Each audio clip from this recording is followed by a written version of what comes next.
Assalamu alaikum everyone. This is Usama Rizvi and today is the first episode of our special review and analysis series.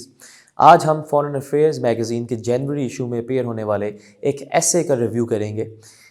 इसका title Xi Jinping's new world order है और this is written by Elizabeth Economy. सबसे पहले मैं आपको एक short summary provide करूंगा और साथ ही उसके एंड पे a very short critical analysis. There will also be some links in the description for your further reading. Summary से स्टार्ट करते हैं। आर्टिकल का मेन थीम इस क्वेश्चन के गिर्द घूमता है कि क्या चाइना एक नया इंटरनेशनल एक वर्ल्ड ऑर्डर लेके आना चाह रहा है। जो ऑथर है वो इसके सपोर्ट के अंदर डिफरेंट आर्ग्यूमेंट्स पेश करती है। सबसे पहले तो वो बता रही है कि going back to 2021 March, there was a very important meeting जहाँ 3000 Communist Party के members, representatives appear and everyone listened to the president of China, that is Xi, and उसने बताया कुछ words जैसे centrality of China, जैसे self confidence, इस तरह की चीज़ों के ऊपर फोकस करके वो ये बताना चाह रही है रीडर्स को कि चाइना अब दोबारा से, जो कि 300-400 साल पहले जैसे उसका एक नाम भी था जिसको मिडिल किंगडम कहते थे, China is trying to be the centre of the world.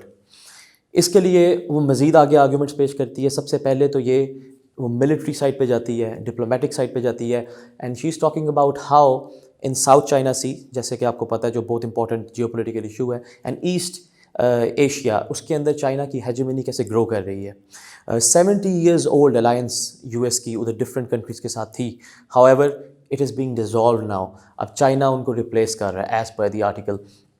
Secondly of course BRI belt and road initiative का तज़किरा होता है, जिसके अंदर more than 60 countries and more than $200 billion of investment अभी तक की जा चुकी है। ये गेम चेंजर है।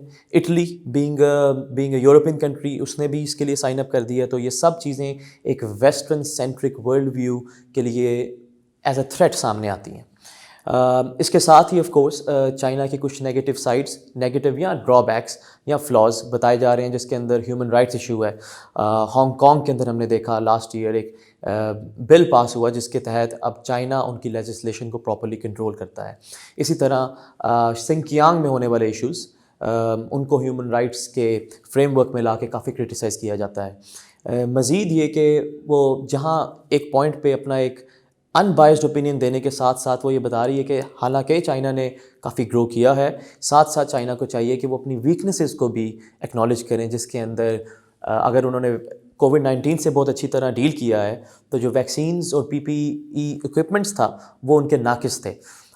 इसी तरह अगर वो ह्यूमन राइट्स की बात करते हैं कि टेररिस्ट अटैक्स कम किए हैं, बट सिमिलरली री एजुकेशन कैंप्स जिन्हें इन्वर्टेड कॉमर्स में कहा जाता है, वो यूगर मुस्लिम्स जो हैं और सिंकियान रीजन के अंदर अभी तक चल रहे हैं। तो ओवरऑल जो ऐसे है उसके अंदर काफ़ी पॉइंट्स हैं, मगर ये कुछ हाइलाइट्स थी। और ओवरऑल जो ऐसे वो एक जो थीसिस उसका इस थॉट के अराउंड है कि yes China is trying to change the world in its own order. So that was a very short summary of the whole thesis जो ऐसे का था। अब मैं आपको जाते जाते एक शॉर्ट एनालिसिस देता चलूँ। सबसे पहले as a student, as an aspirant, as a researcher, हमें चाहिए कि we should always look at the other side of the picture. इसके अंदर सबसे पहला इशू जो मिलिट्री एग्रेशन का हाईलाइट किया गया है, तो वी शुड नो कि US has more than 800 basis in the world, military bases, जबकि चाइना ने अपनी पहली मिलिट्री बेस 2015 में जिबूती में खोली थी, जिसके लिए उसको काफ़ी क्रिटिसिज्म उठाना पड़ा। सेकेंडली इकोनॉमिक पावर की बात हुई है, तो हम सब जानते हैं कि जो इंटरनेशनल फाइनेंशियल इंस्टीट्यूशंस हैं जिन्हें IFIs कहा जाता है, उसमें IMF, उसमें वर्ल्ड बैंक और दीगर इंस्टीट्यूशंस जो कि काफ़ी हद तक वाशिंगटन से कंट्रोल होती हैं या वेस्ट से कंट्रोल होती हैं, उनका एक पूरी दुनिया के इकोनॉमिक सिस्टम पे काफ़ी कंट्रोल है, जिसे अक्सर राइटर्स ने इकोनॉमिक इंपीरियलिज्म का नाम भी दिया है। और वो जब किसी को कर्ज़ा देते हैं तो there are always conditions attached, जिसे कंडीशनैलिटी कहा जाता है। जबकि चाइना अगर किसी मुल्क को कर्ज़ा देता है तो वो इन कंडीशंस पे नहीं जाता, ना उसको कोई सरोकार होता है कि वहाँ कौन सी पॉलिटिकल आइडियोलॉजी चल रही है, वो ऑटोक्रेसी है या डेमोक्रेसी है। एंड थर्डली इस आर्टिकल के अंदर ही ऐसे के अंदर एक हाईलाइट की गई है कल्चरल पावर चाइना की, डिप्लोमेसी।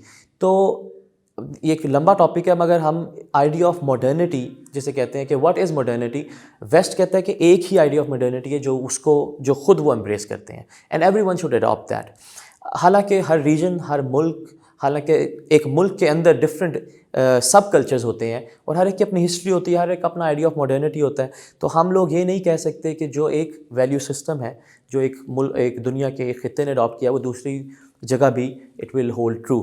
تو یہ فردر کچھ پوائنٹس ہیں جن کے اوپر ہمیں ریسرچ کرنی چاہیے اور ان کے اوپر ہمیں انویسٹیگیٹ کرنا چاہیے. اس کے لیے 2 سے 3 آرٹیکلز بھی ہم ڈسکرپشن میں ڈال دیں گے آپ کے لیے، آپ ان کو ضرور پڑھیے گا. And please let us know how did you like the first episode.